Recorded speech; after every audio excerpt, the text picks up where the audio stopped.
Olá, pessoal. Professor Fernando Rubim, mestre, doutor em processo,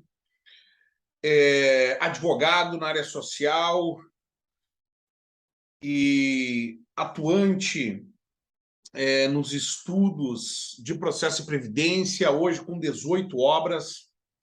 Aliás, deixa eu iniciar esse vídeo mostrando a nossa obra número 18, aqui ó, pela editora Juruá, setembro de 2022, processo judicial previdenciário, notas especiais de acordo com o Código de Processo Civil.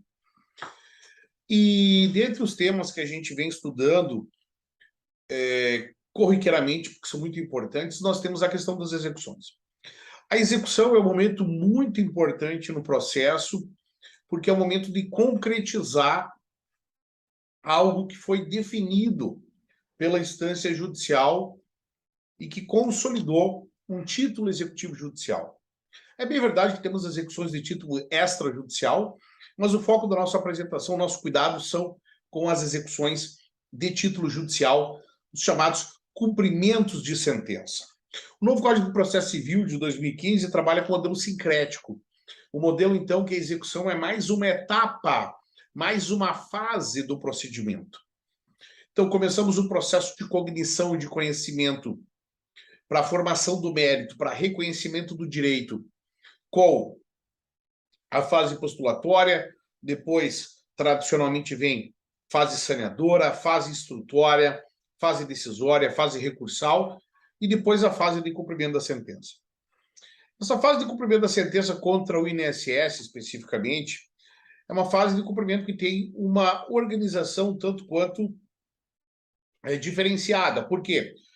Porque não é possível que seja dado ao INSS o prazo para cumprimento voluntário, sob pena de fixação de multa e honorários sucumbenciais.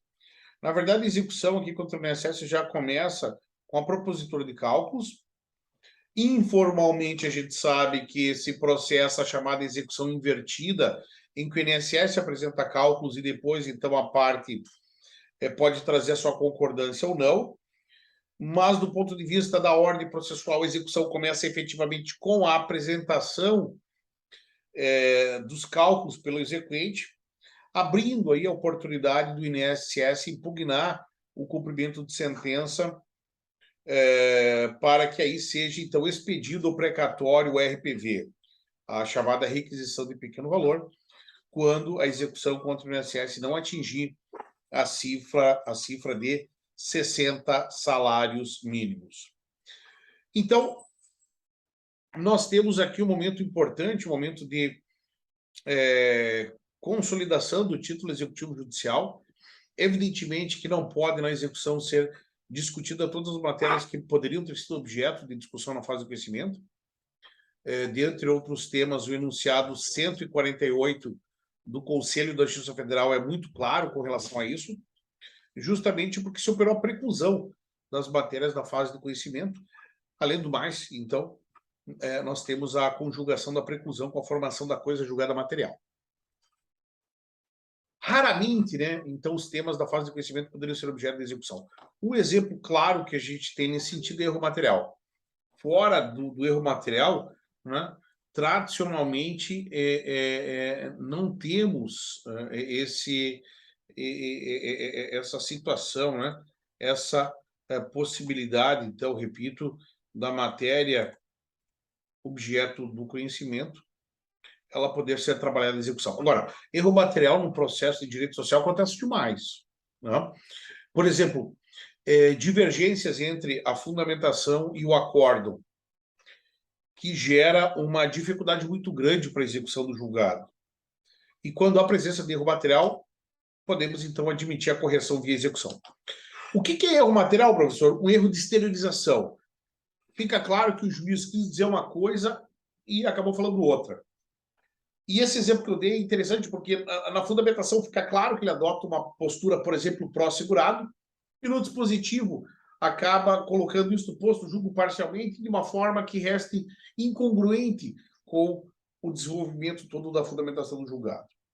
Compreenderam? Então, um erro material, um erro de exteriorização, né? Deixa eu dar um outro exemplo, quem sabe, para vocês, né?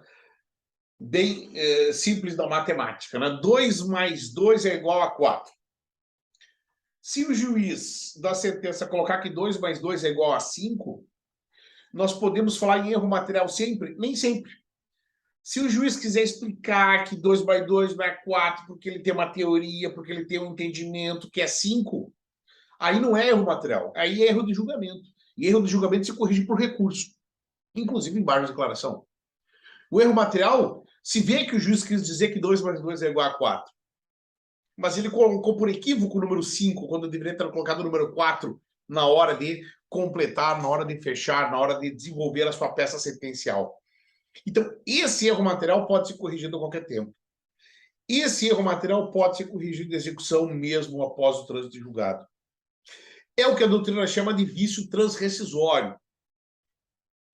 Outro exemplo de vício transrescisório seria a nulidade da citação.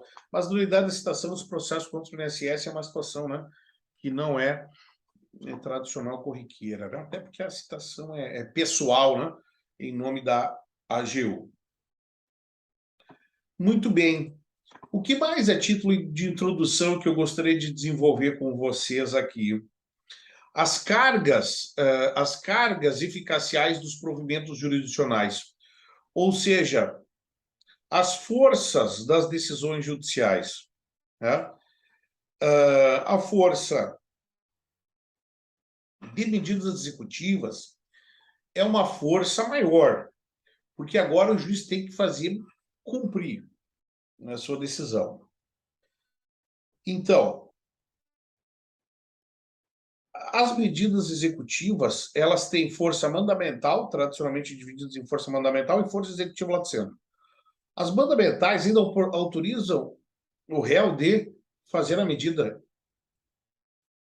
ou seja, estabelece uma obrigação, mas a possibilidade de cumprimento voluntário. Como são as trentes, nas ordens liminares, na execução provisória e mesmo na execução definitiva. A execução forçada é, então, o âmbito das cargas eficaciais dos provimentos jurisdicionais executivos mais duros, tá? Em que aqui vai ser usado, inclusive, força policial para ser cumprida a medida. Situações mais graves em que o gerente do INSS foi dada ordem de prisão por descumprimento de implementação de benefício. Essa é uma carga executiva lato sensu, uma carga executiva com uma força muito, muito, muito grande. Então, as cargas executivas, elas aparecem justamente para que as ordens judiciais sejam cumpridas. Essa questão deriva já da parte inicial do Código, do artigo 139, inciso 4º, de que as decisões judiciais elas precisam ser implementadas, né? E muitas vezes isso vai acontecer com essa necessidade de força extrema, digamos assim. Tá bem? Sobre os princípios da execução, eu já falei do sincretismo. É fundamental ainda o princípio da necessidade de um título executivo, né? O título executivo ele precisa existir, né? Tem aquela histórica expressão sine executius, nulla executio sine título, não há execução sem título. E aqui a gente sabe que, desde a graduação, né, a gente é colocado a pensar que o título executivo precisa ser líquido, certo, exigível e carente de satisfação. Vamos lá. Título líquido. Um título que tenha valor fixado, né, na obrigação de pagar especialmente contra o INSS. O título certo. Título certo é o título que tenha sujeito ativo e sujeito passivo bem identificado, né? Aqui uma certeza subjetiva, mas também uma certeza objetiva, com relação a que obrigação é. Né? Se é uma obrigação de fazer, obrigação de não fazer, obrigação de pagar. E muitas vezes o título tem mais de uma determinação, né? Obrigação de pagar, por exemplo, os atrasados e obrigação de fazer e implementar benefício. Título certo, líquido, exigível. O título exigível, gente, representa um título que pode ser, então, cobrado. Né? O título exigível é um título vencido. De ordem judicial, né? Um título transitado e julgado. Se bem que há, como a gente acabou de mencionar, a possibilidade de execução provisória, quando a sentença, mas com recurso recebido não no seu efeito suspensivo, e há a possibilidade, inclusive, das tutelas provisórias, de urgência de evidência, à luz dos artigos 294 e seguintes, que são, na verdade, tutelas executivas de urgência ou tutelas executivas de evidência. Num claro fenômeno de inversão do ônus do tempo no processo. Aquilo que ia ser exigido lá na execução definitiva passa a ser exigido, inclusive, na fase inicial, na fase postulatória, via decisão em cognição sumária, né? Uma decisão que não é uma cognição exauriente, que é aquela cognição prestada em sentença. Muito cuidado com relação a isso. Aliás, o artigo 519 do CPC estrutura, né, uma relação de proximidade entre as forças executivas da liminar, da execução provisória e da execução definitiva, porque, de qualquer maneira, é uma forma de execução. Tá? O que diferencia elas são o quê? É a força executiva em razão de elas acontecerem em momentos procedimentais diferentes. Quanto mais no início do processo, menos força tem, porque mais chance de reversão daquela decisão existe. E lembrando sempre, tema 692 do STJ, se a tutela provisória for revogada, há necessidade de devolução de parcelas, inclusive de benefício assistencial. Nessa decisão de precedente obrigatório, originalmente emitida pelo STJ em 2015, ratificada agora em 2022 no Superior Tribunal de Justiça. Muito bem. Então, o título exigível é um título que possa ser, então, cobrado. Né? Na execução de título judicial, nós teremos, então, aqui um título precário, né? Quando ele não é definitivo, quando ele não se apresenta de uma execução definitiva, mas sim de uma execução provisória, mesmo que proveniente de tutelas provisórias, de urgência ou de evidência. É um título precário, não é um título robusto. Agora, veja, até o título de execução definitiva é precário, sob determinada forma, já que nós temos o prazo de cadencial de 2 anos para ação rescisória. Então, ele é um título realmente definitivo, a partir daquele momento que a doutrina chama de formação da coisa julgada soberanamente material, o que se dá 2 anos após o trânsito julgado. Interessante essa questão, né? E mesmo se a hipótese for de sentença fatiada, prevista no artigo 356, se foram dadas algumas decisões antes, por exemplo, uma decisão do senador que limpa determinada etapa do processo, o trânsito julgado vai se dar na última decisão do processo. Ali que seriam contados 2 anos da ação rescisória, essa é a disciplina do artigo 975 do Código de Processo Civil. Ali próximo das hipóteses da ação rescisória pelo novo CPC, hipóteses alargadas da ação rescisória do novo CPC, que consta no artigo 966 do Código Processual. Então, título certo, líquido, exigível e carente de satisfação. Carente de satisfação, o que é? Inadimplido. Título que não foi pago. Imaginem vocês que na via administrativa acaba acontecendo um complemento positivo, acaba sendo feito um pagamento. Bom, mas aquele pagamento, por exemplo, não é feito só com correção monetária, não é feito com juro de mora. Pode haver aí uma execução complementar a ser feita. Né? Esse valor, se o processo judicial, então, está em andamento até transitor julgado, ele pode ser objeto de uma execução complementar. Né? Essa é uma questão interessante a ser debatida. Não? O INSS vai alegar o quê? Nesse caso de execução contra a Fazenda Pública, ele vai alegar que fez todo o pagamento porque ele fez um complemento positivo. Bom, mas pode ter honorários a serem executados, é uma questão, né? E outra coisa, pode ter juro de mora sobre essa parte de principal que pode ter, provavelmente, não foi paga na via administrativa. O INSS vai alegar, então, o título adimplido. Olha, existe título judicial, existe uma execução transitada em julgado, mas isso já foi cumprido tudo na via administrativa, sem a necessidade de se instaurar propriamente uma etapa de execução. Porque, realmente, a etapa de execução ela só se iniciaria com a petição do exequente. Isso desde a reforma da CLT em 2017 é uma certa planificação no Brasil, né? De que a execução não se inicia de ofício. A fase do conhecimento não se inicia de ofício e da execução também. Então, lá na petição inicial da fase do conhecimento, eu tenho a necessidade de fazer a petição, né, de levar ao Poder Judiciário o princípio dispositivo aqui, colocado de uma maneira bem evidente. Em execução, a mesma questão é trazida para fins de ser iniciada essa etapa derradeira de satisfação do crédito a partir de petição do exequente, trazendo a planilha de cálculos. E aí a planilha de principal e de honorários. Então, nessa hipótese de complemento positivo, poderia ser legal o adimplemento, mas o exequente teria essa possibilidade de dizer, não, peraí, vou apresentar meu cálculo com as diferenças de principal, além dos honorários, lembrando que os valores de principal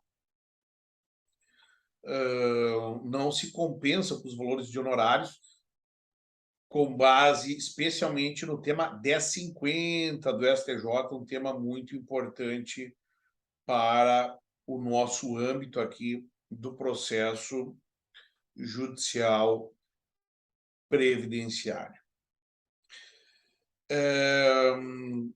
Com relação a outros princípios, né? Princípio, então, é essa ideia da disponibilidade do resultado envolve, então, o princípio dispositivo, né? Se fala no princípio da disponibilidade do exequente, que tem que realmente começar a execução. Depois, o juiz prossegue para a busca do resultado. Depois, que nos interessa, né, a ideia da lealdade, né, que os atos atentatórios à dignidade da justiça pelo executado são sujeitos a multa, né, punitiva em fase executiva, e também a gente me refere, né, passou pelo tema aí do tema 692, que envolve o princípio da responsabilidade, seriam os danos causados ao executado quando a tutela provisória ela for revertida. Então, temos alguns princípios importantes que vêm sendo objeto dessas decisões judiciais, né? E basicamente, em termos de uma retomada dos conceitos principais que nós temos da execução, se fôssemos falar, né? De conceitos principais, deixa eu abrir aqui dividir a tela com vocês, eu colocaria assim, né? Primeiro conceito, eu estou diante de título judicial ou de título extrajudicial? Tá? Se eu estiver falando de título judicial, estou falando de incidente executivo. Eu estou falando, né, em defesa do executado de menor envergadura, porque já teve etapa de conhecimento. Né? Eu estou falando de execução definitiva ou execução provisória. Né? Ainda é passível de reversão. Essa última ancorada na eficácia da sentença, embora ainda pendente de recurso. Eu ainda poderia estar falando, como eu mencionei, em execução definitiva ou simplesmente em tutela executiva de urgência e de evidência. Essas últimas ainda mais precárias, já que é baseada em decisão interlocutória prévia à sentença de mérito, né? Mas ainda a possibilidade, né, de ser utilizada, inclusive com as trades. Com relação às modalidades de execução, também é um conceito importante, clássico, que a gente tem que lembrar, né? Porque a gente tem a obrigação de fazer, não fazer, entregar coisas, mas também tem a obrigação de pagar. Tem algumas oportunidades. O executado pode se defender? Bom, o direito processual, o do process of law, o conceito de processo justo, grande defesa do executado. Agora, não a mesma da execução. Né? Tem que se respeitar o estágio atual da demanda, em que não há possibilidades em tese de discussão do mérito propriamente dito, do ante beatur, mas a defesa pode se basear em questões envolvendo o quanto de beatur, o excesso de execução, e tradicionalmente é a grande matéria, né, de defesa.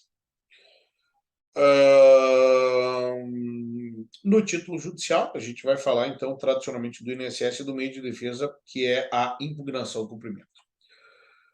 Por fim, o conceito de liquidação de sentença, a gente vê muitas vezes, né, a própria encaminhamento a esse estágio para estabelecimento dos honorários, conforme o artigo 85, parágrafo 4º, para dar um exemplo, né? Ele é um momento, então, de ser fixado, então, valores para estabelecimento do quanto, né, devido, por falta de elementos técnicos na fase anterior, na fase antes do trânsito em julgado, para ser fixado o valor ali, né? E é um conceito, então, tradicional aqui do processo brasileiro, dessa etapa de execução, que a gente sempre ouve falar, vê falar com bastante naturalidade.